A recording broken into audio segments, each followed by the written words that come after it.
Chapter 17. The Proof of the Pudding. Felicity was cumbered with many cares the next morning. For one thing, the whole house must be put in apple pie order, and for another, an elaborate supper must be prepared for the expected return of the travelers that night. Felicity devoted her whole attention to this, and left the secondary preparation of the regular meals to Cecily and the Story Girl. It was agreed that the latter was to make a cornmeal pudding for dinner. In spite of her disaster with the bread, the Story Girl had been taking cooking lessons from Felicity all the week, and getting on tolerably well. Although mindful of her former mistake, she never ventured on anything without Felicity's approval. But Felicity had no time to oversee her this morning. "You must attend to the pudding yourself," she said. "The recipe's so plain and simple, even you can't go astray. And if there's anything you don't understand, you can ask me, but don't bother me if you can help it." The Story Girl did not bother her once. The pudding was concocted and baked, as the Story Girl proudly informed us when we came to the dinner table, all on her own hook. She was very proud of it, and certainly as far as appearance went, it justified her triumph. The slices were smooth and golden, and, smothered in the luscious maple sugar sauce which Cecily had compounded, were very fair to view. Nevertheless, although none of us, not even Uncle Roger or Felicity, said a word at the time, for fear of hurting the Story Girl's feelings, the pudding did not taste exactly as it should. It was tough, decidedly tough, and lacked the richness of flavor which was customary in Aunt Janet's cornmeal puddings. If it had not been for the abundant supply of sauce, it would have been very dry eating indeed. Eaten it was, however, to the last crumb. If it were not just what a cornmeal pudding might be, the rest of the bill of fare had been extra good, and our appetites matched it. "I wish I was twins so I could eat more," said Dan, when he simply had to stop. "What good would being twins do you?" asked Peter.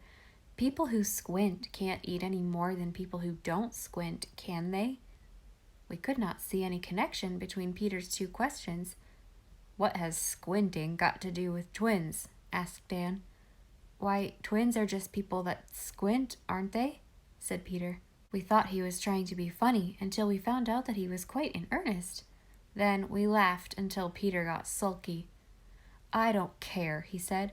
"How's a fellow to know? Tommy and Adam Cowan over at Markdale are twins, and they're both cross-eyed, so I suppose that was what being twins meant. It's all very fine for you fellows to laugh.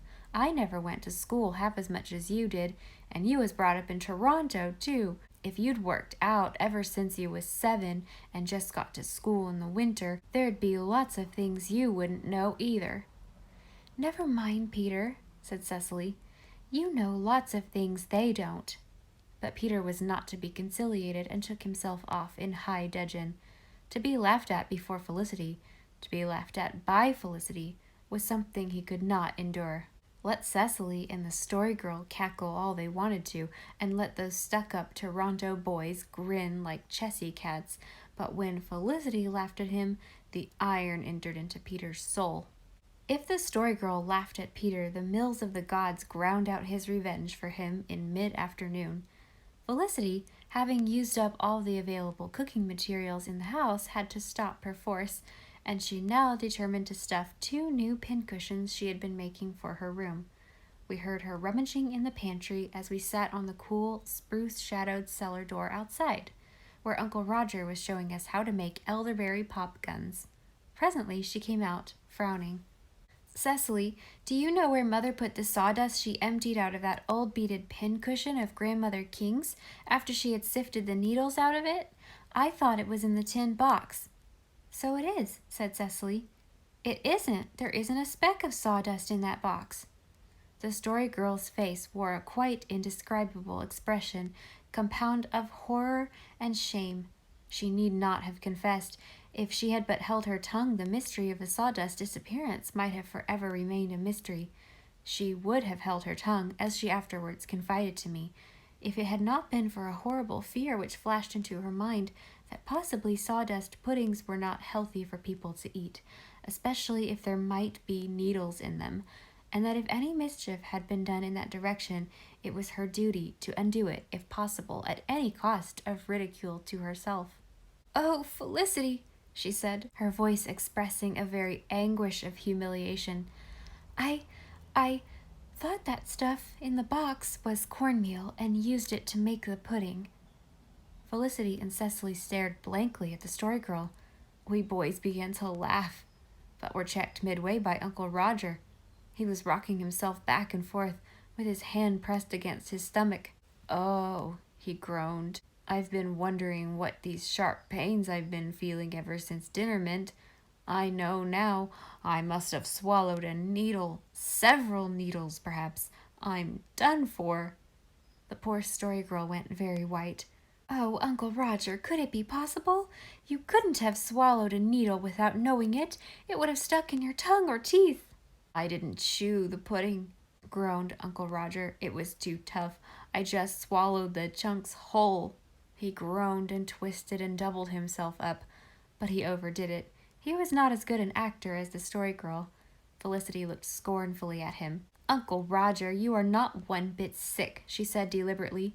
"You are just putting on." "Felicity, if I die from the effects of eating sawdust pudding flavored with needles, you'll be sorry you ever said such a thing to your poor old uncle," said Uncle Roger reproachfully. "Even if there were no needles in it, 60-year-old sawdust can't be good for my tummy. I dare say it wasn't even clean." "Well, you know everyone has to eat a peck of dirt in his life," giggled Felicity. "But nobody has to eat it all at once," retorted Uncle Roger with another groan. "Oh, Sarah Stanley, it's a thankful man I am that your Aunt Olivia is to be home tonight. You'd have me kilt entirely by another day. I believe you did it on purpose to have a story to tell." Uncle Roger hobbled off to the barn, still holding onto his stomach. "Do you think he really feels sick?" asked the Story Girl anxiously. "No, I don't," said Felicity. "You needn't worry over him. There's nothing the matter with him. I don't believe there were any needles in that sawdust. Mother sifted it very carefully." "I know a story about a man whose son swallowed a mouse," said the Story Girl, who probably would have known a story and tried to tell it if she were being led to the stake. "And he ran and wakened up a very tired doctor just as he had got to sleep. 'Oh, doctor, my son has swallowed a mouse,' he cried. 'What shall I do?' 'Tell him to swallow a cat,' roared the poor doctor, and slammed his door. Now, if Uncle Roger has swallowed any needles, maybe it would make it all right if he swallowed a pincushion."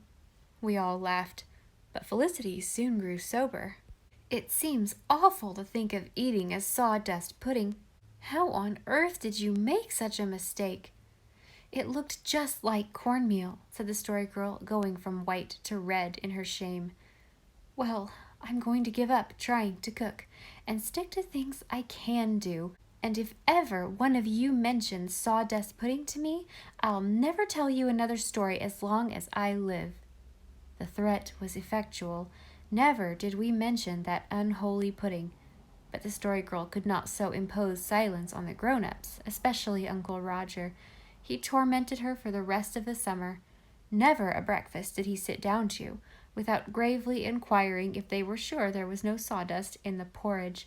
Not a tweak of rheumatism did he feel, but he vowed it was due to a needle traveling about his body, and Aunt Olivia was warned to label all the pincushions in the house, "Contents, sawdust, not intended for puddings."